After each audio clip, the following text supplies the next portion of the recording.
কিসের আনন্দ কিসের তো হাসি উল্লাস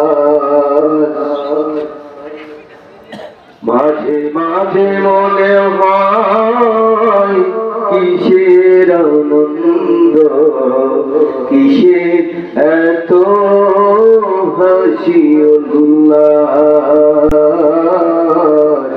কিসের এত হাসি উল্লাস একদিন মরতে হবে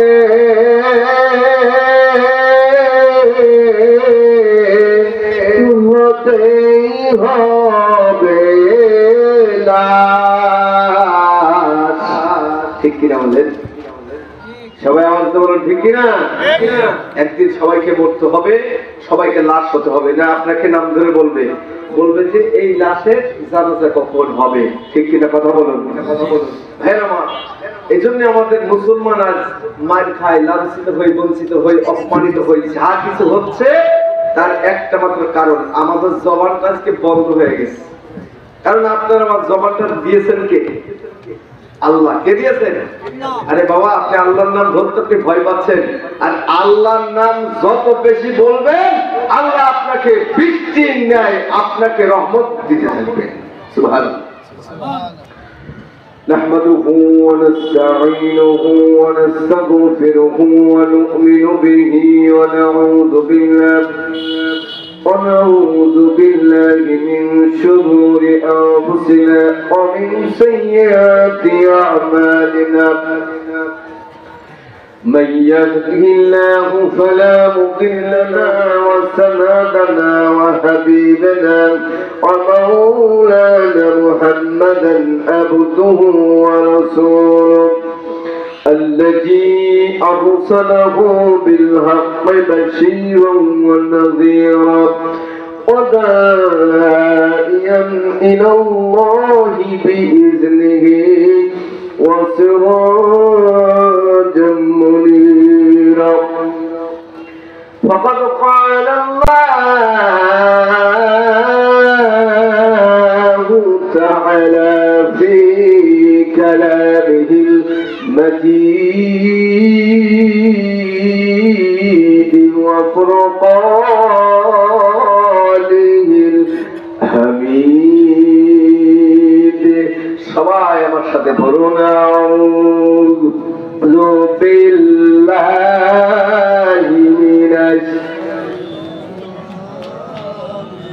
সবাই বলা ছেড়ে দেন আওয়াজ একটু জোর করে দেন বলুন আউযু বিল্লাহি মিনাশ এই আওয়াজে শয়তান আপনার আমার কাছে যাওয়া সম্ভব না আর শয়তান এসে আপনাকে আমাকে ধোঁকা দিবে এমন ধোঁকা দিবে লাস্ট থেকে জুয়ার আড্ডায় গিয়ে বসলে যেমন পাপ হয় তার থেকে বেশি হবে কথা বলেন তাহলে আওয়াজ বাড়ান আউযু বিল্লাহি মিনাশ শাইতানির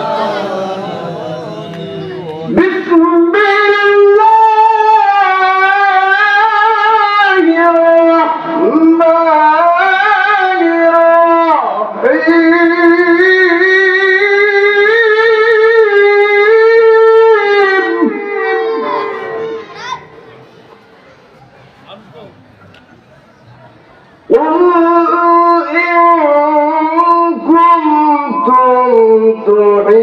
تحبون الله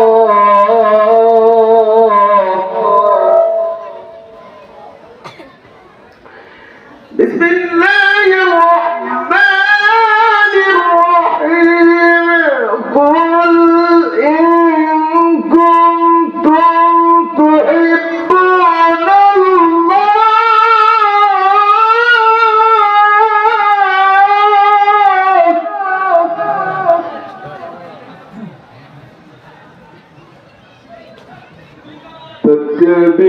فاتبعوني يهدكم الله ويغفر لكم ذنوبكم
আপনারা কি রাগ করছেন? হ্যাঁ, একটু রাগ হয়ে যাচ্ছে না? যদি রাগ না হয়, এই যে মনে করেন গত 3 মাস আগে শেখ হাসিনা বাংলাদেশের প্রধানমন্ত্রী ছিল, ঠিক কিনা বলেন? হ্যাঁ, জোরে বলবেন, ঠিক না বেটি? এই শেখ হাসিনা চলে গেল, এরপর থেকে নেতা কর্মী যারা ছিল কারো খুঁজে পাওয়া যাচ্ছে না। হ্যাঁ, আচ্ছা, আমি বোঝানোর জন্য আপনাদেরকে উদাহরণটা টানছি। কিন্তু আপনি আর আমি যাকে নেতা বলে মানি, তিনি হলো আদম নবী থেকে ঈসা রুহুল্লাহ পর্যন্ত যত নবী পৃথিবীতে আগমন করেছে, সব নবীদের একমাত্র দাবি ছিল, একমাত্র চাওয়া ছিল যে আল্লাহ আমাকে নবী না বানিয়ে যদি আখির জামানার পয়গম্বরের উম্মত বানাইতা, সব থেকে বড় ধন্য হয়ে যেতাম। সুবহানাল্লাহ বলবেন না? বলবেন না? জোরে বলবেন না আস্তে বলবেন? তাহলে আদম নবী থেকে ঈসা রুহুল্লাহ পর্যন্ত সমস্ত নবীদের একটা দাবি ছিল যে আমাদের নবুয়াতি জীবনটা যতটা প্রয়োজন তার থেকে আখিরি নবীর উম্মত হওয়াটা বেশি প্রয়োজন। সুবহানাল্লাহ। তাহলে আপনি আর আমি সেই নবীর উম্মত হয়েছি, শুধু তাই না, কিয়ামতের দিন কঠিন মুসিবতের কালে আদম আলাইহিস সালামের কাছে যাওয়া হবে যে আদম নবী, আপনি তো আমাদের আদি পিতা, এই আদি পিতা, আপনি আমাদের সুপারিশ করবেন। আবুল বাশার আদম আলাইহিস সালাম বলবেন, না না, আমি আজকে তোমাদের সুপারিশ করতে পারবো না, একজন আরেকজন নবীর কাছে পাঠিয়ে দেবে। যেমন মনে করেন এখন সব শেষ, বাংলাদেশে এখন অবস্থা কিনা দেখেছেন তো? এইভাবে যদি ঘুরতে থাকেন তাহলে নেতা কি চেনা যাবে? কথা বলেন, চেনা যাবে নাকি?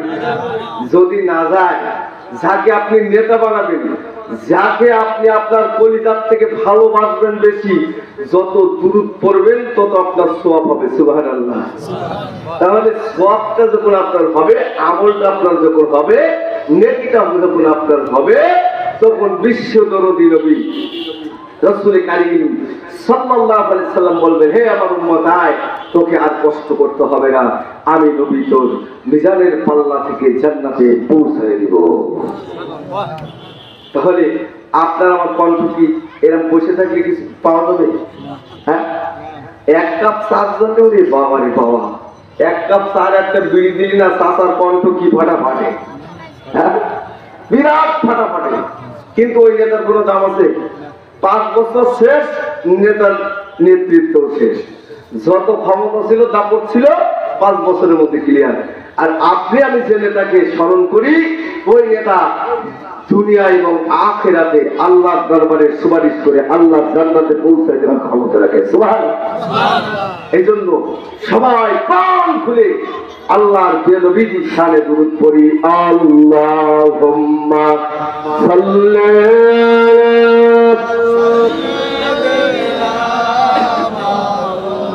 যার সামনে যতটুকু খালি জায়গা আছে গ্রহণ করে বসেন, সবাই সামনে আসেন, মশা যেন না ঢুকতে পারে। মাওলানা ফেরেশতারা দেখে বলে,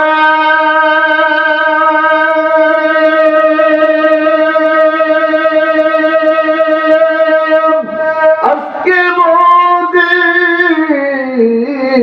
খুশির দিন, বিশ্বভুবনে তশরীফ আনবেন রাহমাতুল লিল আলামিন। আল্লাহুম্মা সাল্লি আলা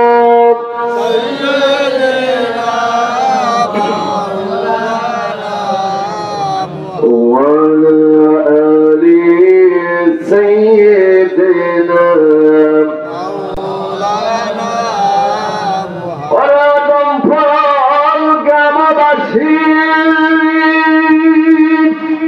তোমাদেরকে বলে যাই, সময় থাকতে জলদি করে এই মাহফিলে এসে বসিয়া যাও। আল্লাহুম্মা সাল্লি আলা সাইয়্যিদিনা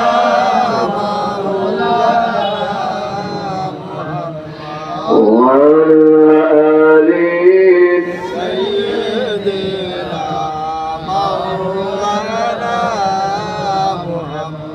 কালিমা জিকির করুন, লা ইলাহা ইল্লাল্লাহ, লা ইলাহা, জোরে জোরে লা ইলাহা, লা ইলাহা,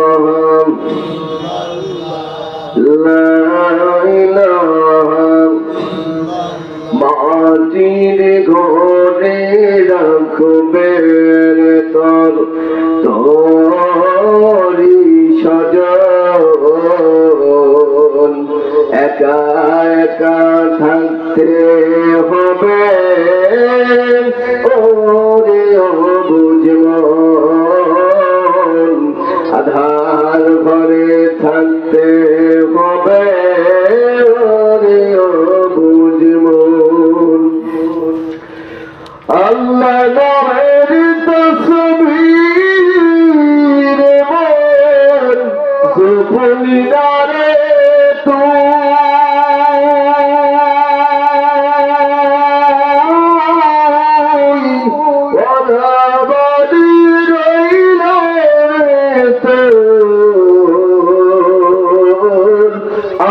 আখিরাতের ভুল, ওই ফসল সারা ঠাই পাবি না, ফসল সারা ঠাই পাবি না, করবি কি তখন,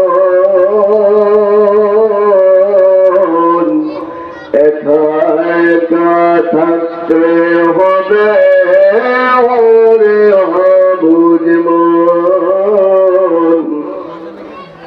আধার ঘরে থাকতে হবে ওরে বুঝমন। লা ইলাহা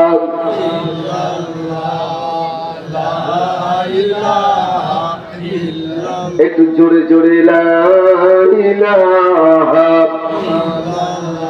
কণ্ঠটা দাও রে ছেড়ে, কণ্ঠটা দাও, এই কণ্ঠ যদি ফেটে ফেটে রক্ত ঝরায়, প্রতি ফুটা রক্তের বিনিময় পাবে যে আল্লাহরই জান্নাত, প্রতিটি রক্তের ফোটায় ফোটায় পাবে আল্লাহরই জান্নাত। করে বলেন মারহাবা।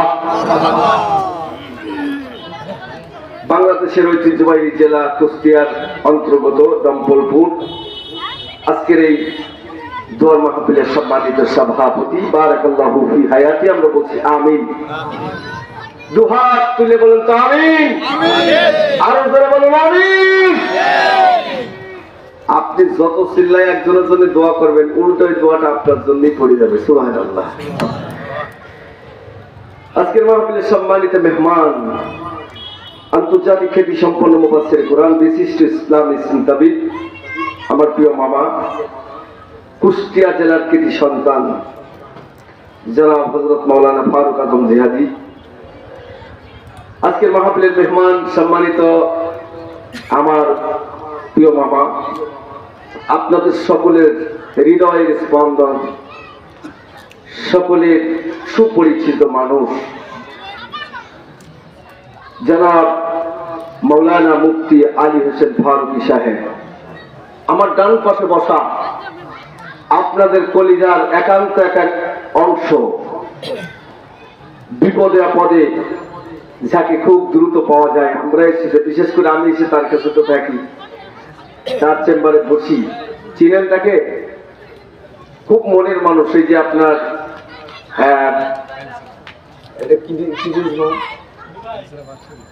আলসেরা বাক্স ব্রিজ, জনাব হযরত মাওলানা খালিদ হোসেন সিপাহী সাহেব, আল্লাহ তাআলা দিনের জন্য সাইকে যেন কবুল করে নেন, বলুন আমিন। একটু জোরে বলুন আমিন। সম্মানিত পরিচালক, আমার বাবার বয়সের মুরব্বিয়ান, যুবক ভাইরা, পদ্মানিশী মা বোনেরা, সুন্নতি তরিকায় রাসূল করিম সাল্লাল্লাহু আলাইহি সাল্লামের শেখানো এক বাণী আপনাদের সামনে আবার উপস্থাপন করছি। মুবারকবাদ, ভালোবাসা, শ্রদ্ধা এবং সালাম। আসসালামু আলাইকুম ওয়া রাহমাতুল্লাহি ওয়া বারাকাতুহু। আল্লাহ দরবারে কালিমাতুশ শুকর ও সুজুদ পেশ করছি এজন্য মহান আল্লাহ সুবহানাহু ওয়া তাআলা পৃথিবীর সমস্ত খারাপ কাজগুলো বিরত করে তার দ্বীনের মজলিসে কোরআনের পাগল বানায়া পাখির ঝাঁকের মতন আমাদেরকে এই মজলিসে আসা এবং বসার সুযোগ দান করেছেন। সেই মনিব, সেই আল্লাহ যিনি আপনাকে আমাকে অতি আদর করে, স্নেহ করে, মহব্বত করে, ভালোবেসে সৃষ্টি করেছেন, ওই মালিকের দরবারে দুহাত তুলে বলি আলহামদুলিল্লাহ।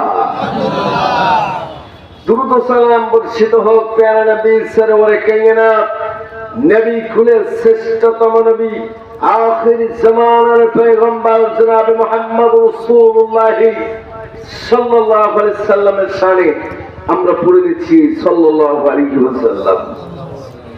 সম্মানিত উপস্থিতি, আপনারা কেমন আছেন? আমি কুষ্টিয়া জেলাতে খুব নতুন কিছু নয়, কিন্তু আপনাদের এলাকায় প্রথম এসেছি। ভাইরা, নিশ্চয় আপনারা শুনেছেন আমার চোখের সমস্যা আছে। তো যতটা আপনারা আমাকে দেখেন অতটা সময় আমি আপনাদেরকে অতটা দেখতে পাচ্ছি না। তারপরেও আমার কোনো দুঃখ নাই, কষ্ট নাই। কারণ হলো আল্লাহ তাআলা কোরআনুল কারীমের কিছু কথা আপনাদের সামনে যে আমাকে প্রত্যেকটা দিন বলান, এর থেকে বড় সৌভাগ্যের আর কিছু হতে পারে না। কথা বলুন ঠিক কিনা? অনেক মানুষ আছে, অনেক শিক্ষিত মানুষ আছে, তারা কোরআন শরীফ পড়তে পারে না। আছেন নাই? অনেক মানুষ আছে।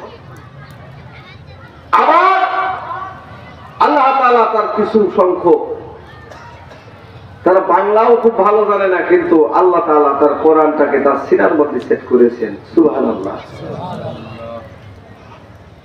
পৃথিবীর জমিনে এই মানুষটা সব থেকে উত্তম মানুষ, উৎকৃষ্ট মানুষ, বড় শিক্ষিত মানুষ, যার ভেতরে আল্লাহর কোরআন, নবীজির সুন্নাত দিয়ে ভরপুর করা, এই হলো পৃথিবীতে সব থেকে সম্মানিত মানুষ। ভুল বললাম নাকি? সম্মানিত ভাইরা, এই জমিন থেকে একদিন চলে যেতে হবে, অন্ধকার কবরের দিকে যেতে হবে। আপনি যদি কোরআনুল কারীমের শিক্ষা নিয়ে আল্লাহর কোরআনুল কারীমটাকে সিনার ভেতরে যদি ধরে নিয়ে আপনি যদি কবর দেশে যেতে পারেন, এই কোরআন কিয়ামতের দিন মৌমাছির মতো ঝাঁকি দিয়ে আপনার সামনে এসে দাঁড়ায় যাবে। যখন কঠিন বিপদের মধ্যে পড়ে যাবে, মা সন্তানকে চিনবে না, সন্তান মাকে চিনবে না, বাবা সন্তানকে চিনবে না, সন্তান ও বাবাকে চিনবে না। কঠিন বিপদের মধ্যে যখন পড়ে যেতে হবে, ওই সময় এই কোরআনের আয়াতগুলো আপনার সামনে এসে বলবেন, ওগো আব্দুর রহিম ও রহিমা খাতুন, তোমরা কোরআনের মাহফিলে গিয়েছিলে, আমি কোরআনের একটা ধাপ, একটা আয়াত তোমরা মুখস্থ করে আমল করেছিলে, আমি আজ তোমার সামনে দাঁড়িয়ে গিয়েছি। সুবহানাল্লাহ। তখন ডাক বলবেন, তুমি যদি আল্লাহ জাহান্নামের ভিতরে চলে যাও, কিন্তু আমি কোরআন তোমাকে যাইতে দিব না। তার কারণ হলো তোমার আমল আল্লাহর দরবারে কবুল হয়েছে, এই জন্য আমি তোমার সামনে এসে দাঁড়ায় গেলাম। বিশ্ব মানবতার নবী মুহাম্মদুর রাসূলুল্লাহ সাল্লাল্লাহু আলাইহি সাল্লামের কাছে পৌঁছাই দিতে চাই। বলে সুবহানাল্লাহ। তো কালেমা পড় লা ইলাহা ইল্লাল্লাহ, জয় লা ইলাহা আরো জোরে লা ইলাহা ইল্লাল্লাহু লা ইলাহা ইল্লাল্লাহ লা ইলাহা জোরে জোরে লা ইলাহা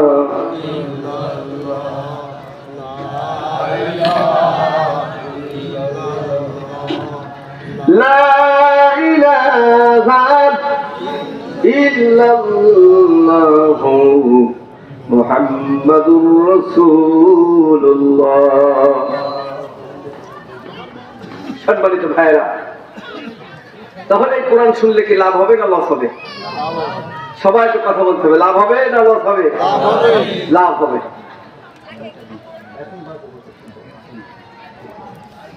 তাহলে আমি আপনাদের সামনে কোরআন কারীমের একটি খুব পরিচিত সূরার নাম হলো সূরা আল ইমরান। সূরার নাম কি? আয়াত নম্বর হচ্ছে 31। কত নম্বর আয়াত? কোন সূরা? এই সূরার 31 নম্বর আয়াত আমি আপনাদের সামনে তেলাওয়াত করেছি। আল্লাহ তাআলা বলেন, কুল হে নবী আপনি বলে দিন যারা আমাকে ভালোবাসতে চায়। আমি খুব সহজে সংক্ষেপে বলবো কারণ আমার টাইম খুব কম। হে নবী আপনি বলে দিন যারা আমি আল্লাহকে ভালোবাসতে চাই তাদেরকে বলে দিন তারা যেন আপনাকে অনুসরণ করেন, ইত্তেবা করেন। সুবহানাল্লাহ।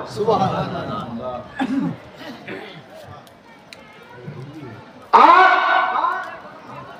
এই ভালোবাসা, এই মহব্বত যখন করবে তখন আমি আল্লাহ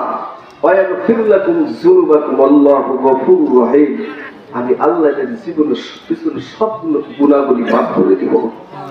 সুবহানাল্লাহ বলবেন না?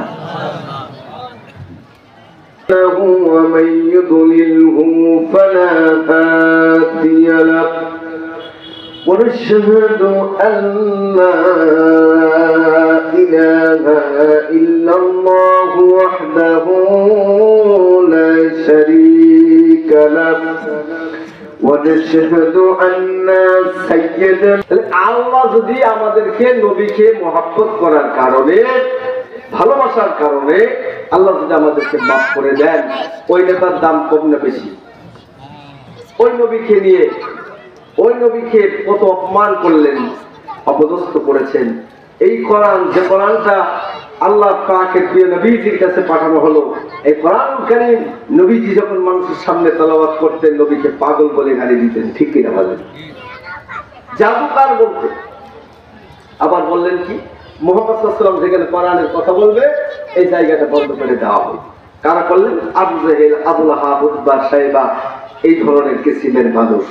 কিন্তু আমরা দেখেছি গত 15-17 বছর পূর্বে আমরা যখন কথা বলতে যাইতাম তখন আমাদের আমার কলার কথা হতো। ঠিক কিনা কথা বলেন? কথা বলেন। আমরা তো আমাদের বাবার কোনো দলিল দিতে আসি নাই, আমাদের দাদাদের কথা বলতে আসি নাই। আসছি নাকি? আল্লাহর কোরআন বলতে আসার কারণে যে আমার কলার ধরে আমাদেরকে মান অপমান করা হয়েছে। এই ধরনের আবু জাহেলের রক্ত পিছু মানুষ কিছু ছিল। ঠিক কিনা? সম্মানিত ভাইরা, আল্লাহ রাব্বুল আলামিন বলেন, وَقَالَ الَّذِينَ كَفَرُوا لَا تَسْمَعُوا لِهَذَا الْقُرْآنِ وَالْغَوْا فِيهِ لَعَلَّهُمْ تَغْلِبُونَ।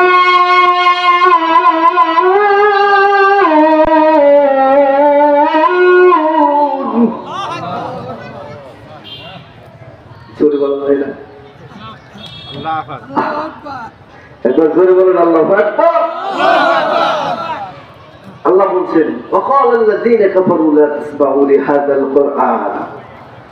যেখানে কোরআন কারীমের তেলাওয়াত হবে তার সময় বন্ধ করে দিতে হবে। নাউযুবিল্লাহ। আমার প্রিয় ভাইরা, আল্লাহ প্রিয় নবী বিশ্ব নবী মুহাম্মদুর রাসূলুল্লাহ সাল্লাল্লাহু আলাইহি সাল্লাম কোরআন শরীফের কথা যখন বলতেন, নবীকে মান অপমান করার জন্য কত চেষ্টা করা হলো, তারপরেও বিশ্ব নবী কালেমা এবং কোরআনুল কারীম তেলাওয়াত বন্ধ করেননি। আমরা যতদিন পর্যন্ত জমিনের মধ্যে আছি, ও কুষ্টিয়ার মুসলমান, আমরা আমাদের একটা মাত্র দাবি, শেখ হাসিনার রাজনীতি দেখলাম, বিভিন্ন দলের রাজনীতি দেখেছি, আমাদের একটা মাত্র দাবি হবে আল্লাহর কোরআন মুসলমানের বাংলার পার্লামেন্টে দেখতে চাই, ঠিক কিনা? আমাদের পার্লামেন্টের ভেতরে আমরা আমাদের কোরআনটাকে দেখতে চাই। গত কিছুদিন আগে, কয়েক বছর আগে, ওই যে টাকলাম রাত বলেছিল বিসমিল্লাহ উঠাই দিতে হবে, আল্লাহ ওর একদম উপযুক্ত শাস্তি দিয়েছে, ঠিক কিনা বলেন? কোরআনের সাথে বেয়াদবি করেছে। আবু জাহলের মতো মানুষকে 10 থেকে 11 বছরের শিশুর হাতে তার মৃত্যু হয়েছে, আর এখনো পর্যন্ত বাংলার জমিনে আল্লাহর কোরআন এখন ষড়যন্ত্র করবে, ছোট্ট বাচ্চা দিয়ে তাদেরকে পিষ্ট করে দেবে বাংলা মানুষ।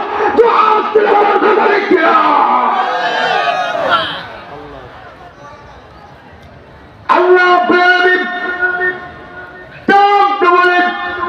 এই কোরআন আল্লাহ রাব্বুল আমিন দিয়েছেন, কোরআনটাকে এভাবে চলবে। এবার বন্ধুরা আমার, আল্লাহ পাকের নবী বিশ্ব নবীকে মান অপমান করেন। একটা ঘটনা আপনাদের সামনে উপস্থাপন করে যায়। আল্লাহ নবীকে মান অপমান করার জন্য ওলীদ ইবনে মুগীরা, কাব বিন আসাদ, ওলীদ ইবনে মুগীরা একটা পরামর্শ করল আবু জাহেল সহ, যে কি করে মুহাম্মদ রাসূলুল্লাহকে এই জমিন থেকে বিদায় করে দেওয়া হয়, নবীকে অপমান করে দিতে হবে, নবীকে এই জমিন থেকে সরিয়ে দিতে হবে। কে আছে? আরে আব্দুল্লাহর বেটা মুহাম্মদকে মান অপমান করে এই জমিন থেকে বিদায় করবে। কাব বিন আসাদ, ওলীদ ইবনে মুগীরা চিন্তা করলেন। এবার ওই যে কাব বিন আসাদ বড় একজন কবি ছিলেন, ওনার কাজ হলো লেখা, বই পুস্তকগুলো নবীজি নামে বিভিন্ন ধরনের কথাগুলো আবৃত্তি করতেন, লিখতেন। অনেক নবীজির এই কথাগুলি যখন এভাবে লেখা শুরু করতেন, আর ওলীদ ইবনে মুগীরা মানুষের কাছে ভাবে পৌঁছায় দিতেন। একদিন একটা সেমিনার করা হলো, সেমিনারের ভেতরে আল্লাহ নবী বিশ্ব নবীকে অপমান করবেন, মান অপমান করার জন্য একটা পরামর্শ করেছে। নবীকে দাওয়াত দেওয়া হলো, আসতে বলেন মুহাম্মদ, ও আব্দুল্লাহর বেটা মুহাম্মদ, তোমাকে আমাদের সেমিনারে দাওয়াত দেওয়া হলো। নবীজি বিশ্ব নবী, মানবতার নবী মুহাম্মদুর রাসূলুল্লাহ সাল্লাল্লাহু আলাইহি সাল্লাম ওই দাওয়াতের মধ্যে যখন পৌঁছে গেল, নবীকে ধাক্কা দিয়ে বড় অপমান করলেন। আল্লাহ নবী বিশ্ব নবী মানবতার নবী রাসূল কারীম সাল্লাল্লাহু আলাইহি সাল্লাম ওই অপমান সহ্য করে আল্লাহর দরবারে সিজদায় পড়ে মালিকের কাছে বিচার দিলেন। আমার আল্লাহ ডাকতে বলে, নবীজি ওই ওলীদ ইবনে মুগীরাকে আপনি বলে দিন, ওলীদ ইবনে মুগীরা হলো হারামজাদা। তার মানে হলো ওই ওলীদ ইবনে মুগীরা হারামজাদা যদি আপনি বলেন, ওর অনেকগুলো সন্তান আছে, অনেক ভয় দেখাবে, ভীতি দেখাবে। ওলীদ ইবনে মুগীরাকে যখন হারামজাদা বলা হলো, ওলীদ ইবনে মুগীরা আপনি বলেন, হে আব্দুল্লাহর বেটা মুহাম্মদ, আমাকে হারামজাদা বলেছো, জারুজ বলেছো, তার মানে হলো আমার জন্মের ঠিক নাই, এই কথা তুমি বলেছো কেন? নবী আল্লাহর দরবারে সিজদায় পড়ে যায়। আল্লাহ ডাকতে বলেন, ও নবী ওলীদ ইবনে মুগীরাকে বলে দাও, ওই মার নাম হলো ঝরনা, আর ঝরনার কাছে যদি ওলীদ ইবনে মুগীরা জিজ্ঞাসা করে, ওর জন্মের কথাগুলো সব ওর মা বলে দিবে। সুবহানাল্লাহ। সন্তান বৈধ না অবৈধ এ কথা বলতে পারেন কে? জোরে বলেন কে? মা বলতে পারে।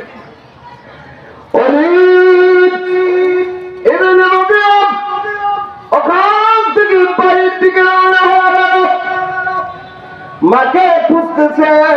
কষ্ট হচ্ছে আপনাদের? বলবো বাড়ির দিকে রওনা হয়ে গেল। এবার ওর মাকে খুঁজে খুঁজে পাওয়া যায় না। ডাক দিয়ে বলে, মা কোথায়, মা কোথায়? পাশের বাড়ি বাচ্চাদের সাথে খেলাধুলা করে, আনন্দ উল্লাস করে। এবার ওই বাড়ির দিকে রওনা হয়ে গেল। ওই বাড়িতে যাইবার পরে ওলিদ ইবনে মুগিরা মায়ের মাথার চুল ধরে ডাক দিয়ে বলে, মা, ও মা, বলো বলো, তোমার কাছে আমার একটা প্রশ্ন। আব্দুল্লাহর বেটা মুহাম্মদ আমাদের হারামজাদা বলে গালি দিয়েছে, জারুদ বলে গালি দিয়েছে। মা, আব্দুল্লাহর বেটা মোহাম্মদ ও বলেছে আমার জন্মের কথা তুমি বলে দিতে পারবে? এবার বলো বলো বলো, আব্দুল্লাহর বেটা এই কথা কেন বললেন? এবার ঝরনা ডাকতে বলে, সন্তান, ও আমার সন্তান, শুনে নাও, আব্দুল্লাহর বেটা মুহাম্মদ যে কথা বলেছে সত্য বলেছে, মিথ্যা বলে নাই। একবার জোরে জোরে বলুন সুবহানাল্লাহ। মুসলমান বলো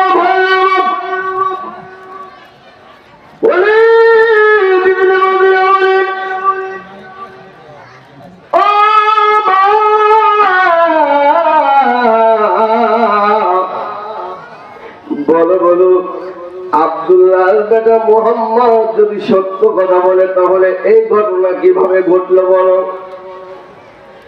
এই ঘটনা ঘটে গেল এই কারণে, তোমার বাবা ব্যবসার জন্য বাইরের দিকে যখন যাইতো, আর অবৈধ মিলামেশা তোমার চাচার সাথে আমার হয়েছিল, যার কারণে তোমার এভাবে জন্ম হয়েছে।